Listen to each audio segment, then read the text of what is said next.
હર હર મહાદેવ, સુપ્રભાત બધાના. સ્વાગત છે તમારું નવા એક બ્લોગમાં. તો આજે તો 4 વાગ્યાથી રાઈડ ચાલુ કરી દીધી હતી. રાત્રે એક મંદિરમાં રોકાયા, પણ ત્યાં સુવાનું કંઈ મેળ પડ્યો નહીં, કારણ કે મચ્છર બી એટલા હતા અને એમને એમ કહ્યું હતું કે સામાનની તમારે કોઈ ગેરંટી નહીં, કોઈ બી ચોરી જાય રાત્રે. તો ઊંઘ ના આવીને આમ બી મચ્છરે બી સુવા ના દીધા. 4 વાગે આજે રાઈડ સ્ટાર્ટ કરી દીધી આપણી. 10 કિલોમીટર જેટલું કાપી લીધું છે અને અહીંયા એક પેટ્રોલ પંપ પર આવીને થોડી વાર ફ્રેશ થઈએ છીએ. સાયકલ અહીંયા પડી. ધુમ્મસનું વાતાવરણ થઈ ગયું છે. ચારે બાજુ ધુમ્મસ થઈ ગઈ. હવે થોડી વારમાં નીકળીએ, આગળ જઈને ચા પાણી કરીએ. હવે આજનું વાતાવરણ કેવું થઈ ગયું છે, એકદમ ધુમ્મસ થઈ ગયું. 4 વાગ્યાનું આવું વાતાવરણ છે આજે.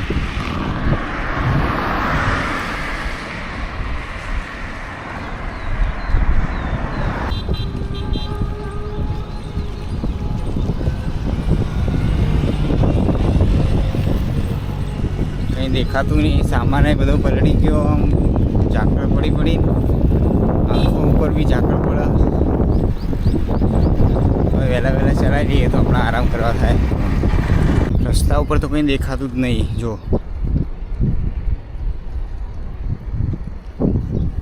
ઠંડુ વાતાવરણ થઈ ગયું એકદમ. વહેલા ઠંડી લાગવા લાગી. 6:30 થઈ ગયા. આપણે થોડી વાર રેસ્ટ લેવા બેઠા. વાતાવરણ હજી એવું જ છે, જોઈ લો. પવન ચક્કી આ રહી દેખાતી એ નહીં હજી. સાયકલ પડી છે આપણી.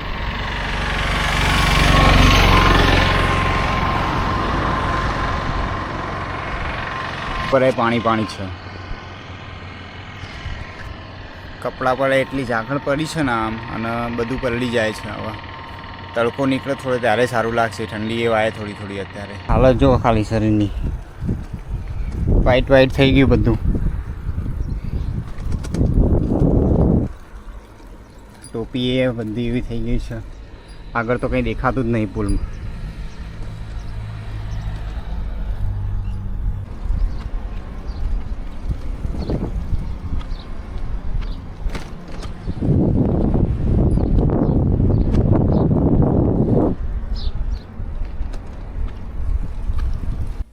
દોઢ વાગવા આવ્યો છે લગભગ. કાલ રાતની ઊંઘ પૂરી થઈ નથી. કાલે લગભગ 4 થી 5 વાર ઉઠ્યો હતો. લગભગ 11:30 ઊંઘ્યો હતો તોય. અને સવારે બી 4 વાગે નીકળી જવું પડ્યું હતું. તો આખા રસ્તા પર ઊંઘ આવતી હતી. તો અત્યારે મસ્ત 2 કલાક આરામ કરી લીધો છે. અને હાલ નહીં ધોઈ લીધું છે અને કપડાં ને એવું સૂકવી દીધું છે અહીંયા. થોડી વારમાં નીકળીએ. હજુ જમવાનું પણ બાકી છે, તો આગળ જઈને જમીએ. દ્વારકા લગભગ હશે હવે 60 કિલોમીટર આજુબાજુ બચ્યું હશે અહીંથી. તો મળીએ આગળ જઈને. Har Har Mahadev, good morning. તો લગભગ આજે આપણી યાત્રાનો 11મો દિવસ થઈ ગયો છે. આપણે આજે યાત્રાની શરૂઆત કરીએ. કાલે રાત્રે અહીંયા રોકાયા હતા મંદિરમાં. સામાન પેક થઈ ગયો છે. સાયકલ લઈ રેડી થઈ ગઈ. હવે નીકળીએ થોડી વારમાં. યાત્રાનો 11મો દિવસ થઈ ગયો છે. યાત્રાની શરૂઆત કરી દીધી છે. 6:30 થઈ ગયા કમ્પ્લીટ. 6:30 યાત્રાની શરૂઆત કરી છે. અહીંયા દ્વારકા લગભગ અહીંયાથી હશે 30 કિલોમીટર જેટલું બાકી હશે. જો યાત્રાની શરૂઆત થઈ ગઈ છે વહેલા. યાત્રાની શરૂઆત કરી દીધી આપણે. એક જગ્યાએ ચા પીવા બેઠા હતા અને આ ભાઈ છે, એમને આપણે ચા પીવડાવી અને બિસ્કિટ પણ લઈ આવેલું છે. ક્યાંથી આવો તમે? બોટાદથી આવ્યા છે. એ પણ દ્વારકા જાય છે. દ્વારકા જઈ રહ્યા છીએ અને આ ભાઈની સાયકલ યાત્રા જોઈ એટલે આપણે ગાડી ઊભી રાખી અને એ ભાઈ માટે ચા નાસ્તો કરાવ્યો અને બેઠા. આખા રસ્તા પર તમને આ રીતે ગોરસ ઓબલીના ઝાડ મળી રહેશે. આપણી બાજુ હોય તો કોઈ રહેવાય ના દે ને. અહીંયા તો હજુ એવી ને એવી જ વળગી રહી. જો તોડીને બતાવો.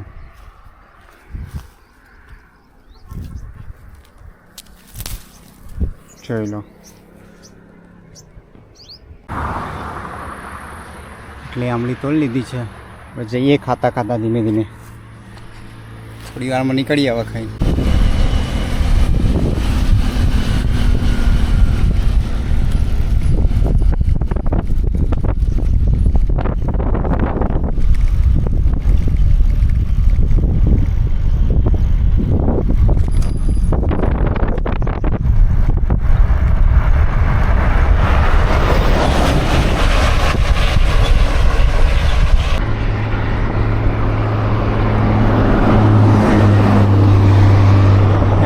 દરિયાની નજીક છે આ રોડ. આની એક્ઝેક્ટ પાછળ દરિયો છે અને એની નજીક જ રોડ છે.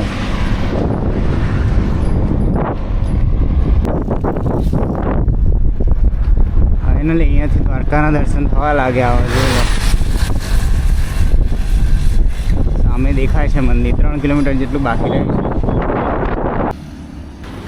બસ દ્વારકા હવે પહોંચવા જ આવ્યા છે. 1 કિલોમીટર બાકી રહ્યું છે. સાયકલ અહીંયા પડી છે.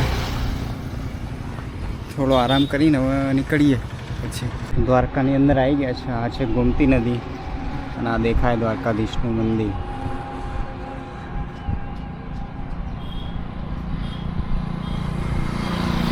જોઈ લો આ જવાનો રસ્તો છે.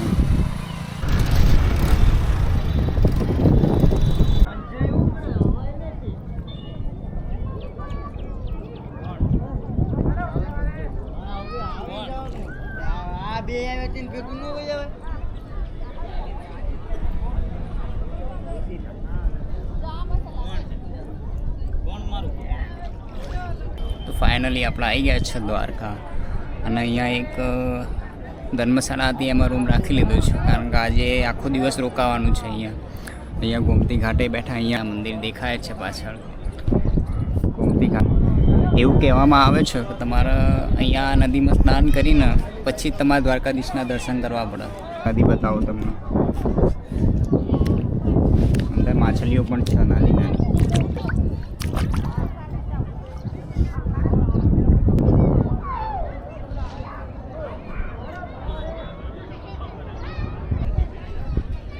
રહ્યું આપણે દ્વારકાધીશનું મંદિર.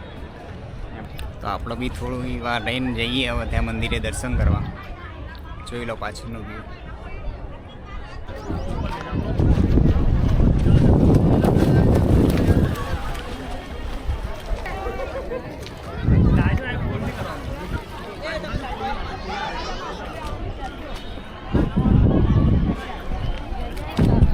અહીંયા ગોમતી ઘાટે બધા સ્નાન કરે છે અત્યારે.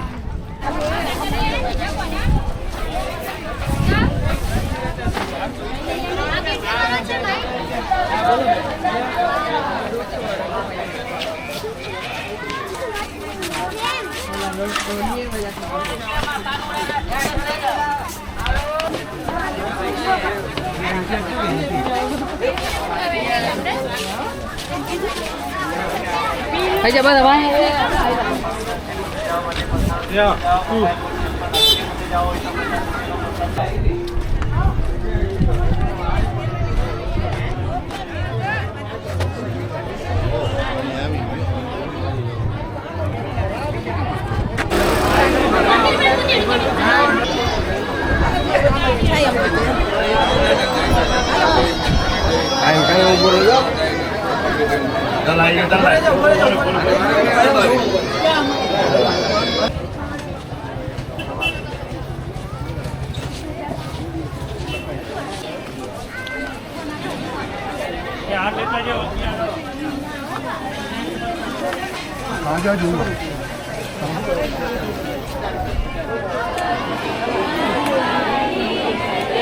મંદિર અહીંયા આગળ જવાનો ગેટ છે અને એક ગેટ પેલી બાજુ છે ત્યાંથી તમારે સીડીઓ ચડીને આવવું હોય તો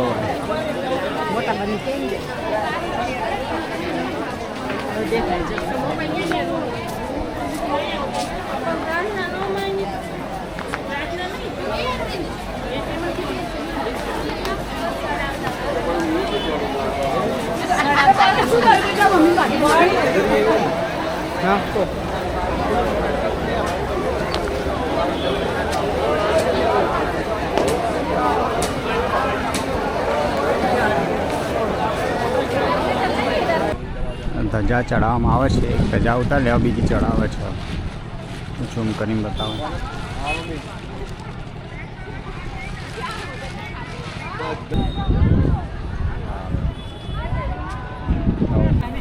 મંદિરમાં દર્શન કરી લીધા છે આપણે. એકદમ સરસ દર્શન થયા છે. તો મંદિરમાં જવા માટેના 2 રસ્તા છે. એક તમારા સીડીઓથી ચડીને જવું હોય, એક બાજુ પેલી બાજુ બીજો પ્રવેશદ્વાર છે.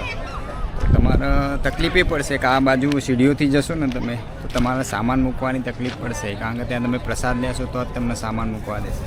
એના કરતાં બેટર રહેશે કે તમે આ બાજુના પ્રવેશ દ્વારથી જશો તો ત્યાં તમારા ત્યાંથી સુવિધા મળશે.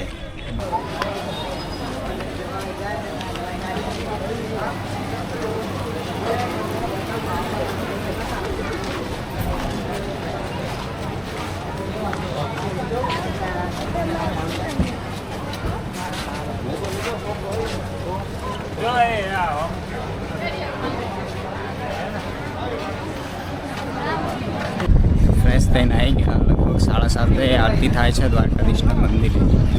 તો ફટાફટ જલ્દી પહોંચીએ મંદિરે. આરતીમાં જવાનું છે એટલે આરતીનો લાભ લેવાનો છે એટલે 7:30 સુધી મંદિરે પહોંચવું પડશે. લગભગ ગોમતી ઘાટે આરતી ચાલુ થઈ ગઈ છે. હજી મંદિરે લગભગ 7:30નો ટાઈમ છે આરતીનો. તો અત્યારે પહેલાં ગોમતી ઘાટે જઈએ છીએ. ત્યાં જો આરતી ચાલુ હોય અત્યારે અવાજ તો સંભળાય છે. પછી આપણે દ્વારકાધીશના મંદિરે જઈએ. આ બાજુ આરતી થાય છે હવે.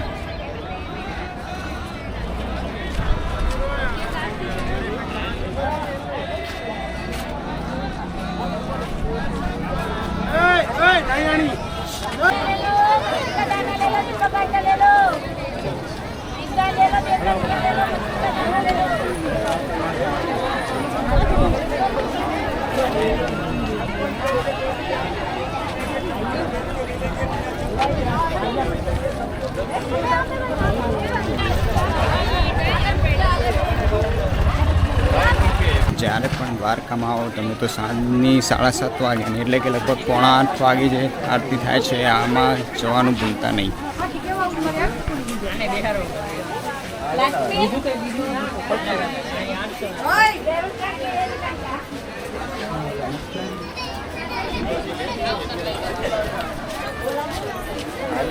આવી ગયા છે ભોજન પ્રસાદ માટે. અહીંયા છે ભોજન પ્રસાદ અહીંયા લેવાનું.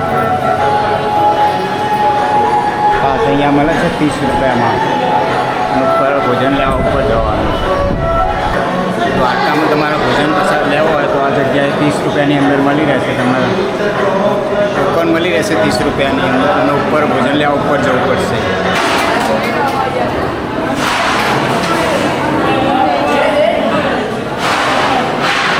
મંગાવી લીધું છે રોટલી શાક. સવારે દર્શન કર્યા હતા આમ તો, પણ પછી એમ થયું કે ના એકવાર આરતી પણ જોઈએ. કારણ કે મારી બહુ ઈચ્છા હતી આરતીમાં બેસવાની આમ અને એનું વાતાવરણ આમ મહેસૂસ કરવાની આરતી. તો આરતીમાં જઈએ. તો આરતી પતાવીને ભોજન પ્રસાદ લઈને અહીંયા ગોમતી ઘાટે આવીને બેઠો છું. જોઈ લો મસ્ત પવન આવે છે અને પાણી એકદમ ક્લીન.